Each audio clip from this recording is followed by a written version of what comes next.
Nutritional supplements. You cannot open a weightlifting or muscle magazine without seeing dozens of ads for nutritional supplements. And truth is, if you want to bulk up faster and put on weight, supplements can help. But it's important not to believe all the hype. While nutritional supplementation can help with building muscle, there are no shortcuts, and no substitutes for proper training and weightlifting. Nutritional supplementation for weightlifting. The idea of nutritional supplementation for weightlifting and bodybuilding is a simple one. We know that there is a basic equation to building muscle through weightlifting and resistance training: push your muscles to their limits, followed by appropriate rest to build new muscle, and give your body the proper nutrients it needs to build muscle. Supplementation comes in at that last part of the equation. While many lifters can develop a good routine of on-again, off-again training and can stick to it, always eating the right foods that give the body what it needs to build muscle and build muscle quickly isn't always that easy. Supplements make sure you are giving the body what it needs to recover and build muscle after working out. Effects of harmful anabolic steroids. Nutritional supplementation for the bodybuilder or weightlifter fall into a few categories, and once again, how you supplement will depend on what your ultimate weightlifting goals are. Nutritional supplements for weightlifters are usually products designed to increase muscle like proteins and creatine. Products designed to increase metabolism like fat burners. Supplements that safely simulate the effects of harmful anabolic steroids, and products that aid in recovery and promote joint health like glucosamine and MSM. Protein is one of the most essential building blocks to making new muscle. It cannot be stored in the body, so to build muscle you need to constantly replenish your body's supply of protein. Unfortunately, the foods that are highest in protein are often also the highest in fat, and as a bodybuilder or weightlifter you are always trying to decrease your fat intake. Also, you are probably loading on carbs, and again most foods high in carbohydrates are low in protein, so most weightlifters will supplement with a good quality protein powder. Protein powders come in variety of types, such as whey protein or soy protein, and flavors, and can be used not only in drinks but in recipes like those found in the Zone diet. Check with your personal trainer or healthcare professional for the right protein supplement for you. Chemical known as ATP. Protein builds muscles. A chemical known as ATP, adenosine triphosphate, is the fuel that powers them. One of the other most popular supplements that is taken by weightlifters is creatine. Creatine is naturally found in meat and fish. Creatine, when it gets into the muscles, combines with phosphate and creates ATP. The more ATP, the stronger the muscle and the more resistant it is to fatigue. ATP gives the muscle bursts of energy that allow you to weightlift longer and stronger. Anabolic alternatives. And finally, there are the supplements that are the so-called anabolic alternatives. We all know about the dangers of steroids. To avoid the potential problems of taking steroids but to achieve the same type of effect safely, these products all basically work the same way. They use a combination of herbal and other natural ingredients to naturally enhance or stimulate the body's own production of testosterone. And while these products are generally safe, and do not involve the ingesting of hormones, since they are intended to and can change the levels of hormonal activity in the body, they should still be used with precaution by teens and women. Best protein powders for weightlifters. Protein is an essential nutrient for building muscle, and therefore it is an essential part of any weightlifter's routine. But protein is not stored in the body, and since it is used to build muscle, the more you'll build up, the more protein you use, and the more protein you need. It is difficult, if not impossible, for serious weightlifters to take in all the protein they need to build all that muscle. Most foods that are high in protein are also very high in fat, and as weightlifters or bodybuilders you always want to limit your fat intake. Also, most heavy-duty lifters have a diet that is high in carbs to bulk up and provide energy. Again, foods that are high in carbohydrates are usually low in protein. So most weightlifters will get the protein form shakes made with protein powders. Two sources of the protein. Protein powder formulations used by weightlifters usually have one of two sources of the protein: soy and whey. It seems in recent years more weightlifters prefer the whey protein powders. There has been some evidence that soy and soy products limit the production of testosterone, which is the last thing you want to do as a weightlifter trying to build muscle. Whey protein also has been shown to improve liver function, boost the immune system, and act as a natural antibacterial and antiviral. Whey protein has what is called a very high biological value. Biological value is the amount of protein your body replenishes per 100 grams of ingested protein. If you are interested in protein being used to build muscle, you of course want the highest BV possible. Unlike soy protein, which is derived from a vegetable source, soybeans whey has a high BV because it derived from milk. Pound for pound, or actually in this case, gram for gram, the only source of protein with as high a BV as whey is eggs, but whey does not have the fat or cholesterol component of eggs. Whey protein is also high in essential amino acid, which are also important to weightlifters. Where protein comes from. Whey protein powders are available from several different manufacturers. Whey protein powders either come unflavored, or can be mixed with any food or juices, or in a variety of flavors to make shakes and drinks. But since it comes from cow's milk, in a recent survey many people preferred the taste of even unflavored whey protein over other protein powders, probably because it is derived from milk. Really, it becomes matter of personal taste when it comes to choosing any single whey protein powder over another. Any whey protein from any manufacturer is ideal as a weightlifting supplement because it is high quality protein with no fat, no lactose, no cholesterol, is all natural and is low in calories. Personal trainer. Weightlifting, especially if you are going to be using free weights, is not something that should be approached without getting proper training or instruction first. Most injuries that are reported due to weightlifting, or most reasons why people fail to achieve the goals they are going for, are because of improper weightlifting technique. While you can, and many do, learn the basic techniques of the basic weightlift exercises from a video or online virtual program, still many believe the best way to learn is with a personal trainer. What personal trainer teaches? A professional personal trainer can not only teach you proper technique, but gets to know you as an individual.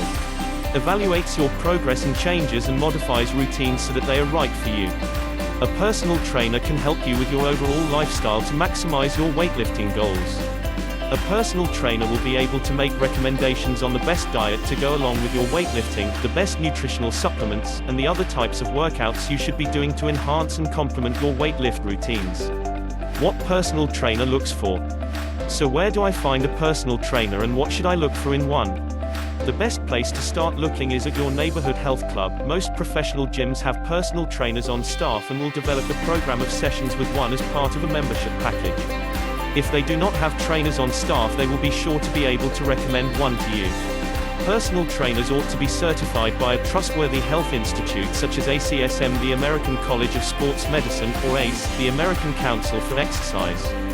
You should get information about your trainer's background. How long has he or she been a trainer? How many students do they have? Ask for personal references. Find out if they hold any other degrees, awards or certifications in fitness.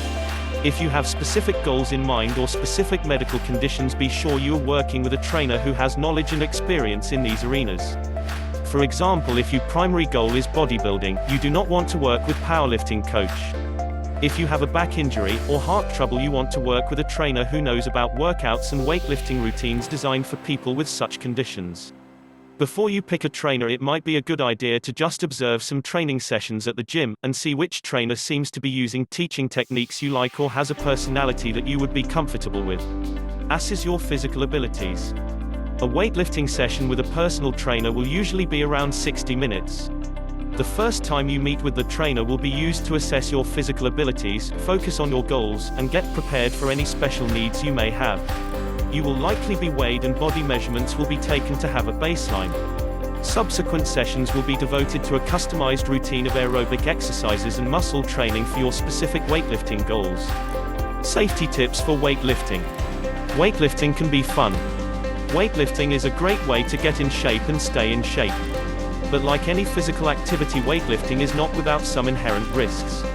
The good news is that most, if not all, of the potential injuries that can result from weightlifting can be avoided by practicing good technique and observing proper safety precautions.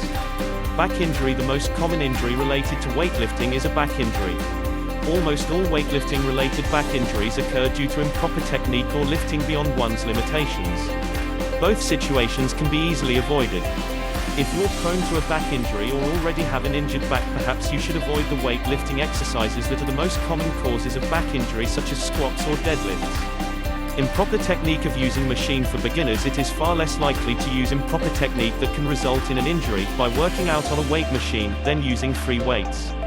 If you do not have the opportunity to be properly trained in the use of free weights, the machines are the way to go. A machine forces you into the right stance or body position for any given weightlifting exercise, and there is little or no possibility of an injury due to a dropped weight while using a machine. Weightlifting safety precautions. Whether you're weightlifting on a machine or with free weights, there are several other weightlifting safety precautions you can take. If you're using free weights, always use a spotter when lifting heavy weights. If no spotter is available, be sure to use equipment such as a squat cage or press bench that has a place to put the weights on. Weightlifters lifting either with free weights or weight machines should use weightlifting gloves. Gloves ensure a better grip on bars and prevent blisters and other hand injuries. Wrist straps and wrist hooks can also be used to prevent hand and wrist injuries and add more support to the wrists while working out. Similarly, knee braces and back belts can be used where apropos. Weightlifting shoes are a good idea to ensure proper balance and stability when lifting. Equipment is properly functioning. Also be sure all pins and clips are secure and in the proper place. Be sure your workout area is free from obstacles and other potential hazards. Do not lift beyond your means, follow a logical progression of slowly increasing the amount of weight or reps. Avoid the temptation to lift to your max. Moderate soreness is okay, and should be expected from a weightlifting session, however severe pain is not normal. If you are experiencing severe pain, stop what you are doing, you are no doubt doing something wrong. And finally, probably the best way to weightlift safely, ensure proper technique, and avoid injury is to work with a certified personal trainer. Weightlifting at home versus gym. You are about to get started with a weightlifting program and now you're wondering, should I work out in a gym or purchase home equipment and work out at home? Each have their advantages and disadvantages, and experts agree it matters far less where you work out than how you work out. As long as you learn properly and lift properly, you pretty much physically can get the same workout with the right weightlifting routine at home as you can in any gym. Free weight at home. Home versus gym in a way really is part of the broader question of free weights versus weight machines. Because a set of barbells is pretty inexpensive and does not take up much space, it really is very possible to get the same workout at home as in a gym. With proper training you can accomplish anything, and more, some would argue, with a good set of free weights as you can with weight machines. But proper training is the key, and if you are going to work out at home with free weights, you need to get yourself a good series of instructional videos, or maybe a few sessions with a personal trainer. If you are a total novice and would feel more comfortable on machines, today that does not rule out home workouts. There are good quality affordable home weightlifting machines available that do not take up nearly as much space as they used to. Working out at home. The advantage of working out at home is just that, being at home. You are in your own space, you can work out when you want for as long as you want. On the other hand, it takes real discipline to work out regularly at home, and many people feel the need to have a gym membership to stay motivated since they don't want to feel they're wasting money. Gyms also have the advantage of trainers on staff. Some people like the social interaction of gyms, and some people really get off at showing off in a gym, while others relish the privacy of weightlifting at home. So it really comes down to a case of personal choice and personality type as to what is better for them, weightlifting at home or weightlifting in a gym. Other advantages of gym at home. The other advantages of weightlifting in a gym, however, are that in a gym it is easier to cross-train with other activities for cardio like aerobics or swimming. Then again, many people with home gyms also own a treadmill or stationary bike, or can simply take a jog or bike ride around the block for cardio, so again, personal choice. Others I have spoken with have told me that even having gone all out to set up a home gym with everything you can think of, weightlifting machine, Stairmaster, ellipticals, you name it, they still found the TV and refrigerator, kids, wife, what have you, too distracting to really get her into a good weightlifting and strength training regimen at home. So they wound up throwing the whole shooting match on eBay and used the proceeds for a gym membership.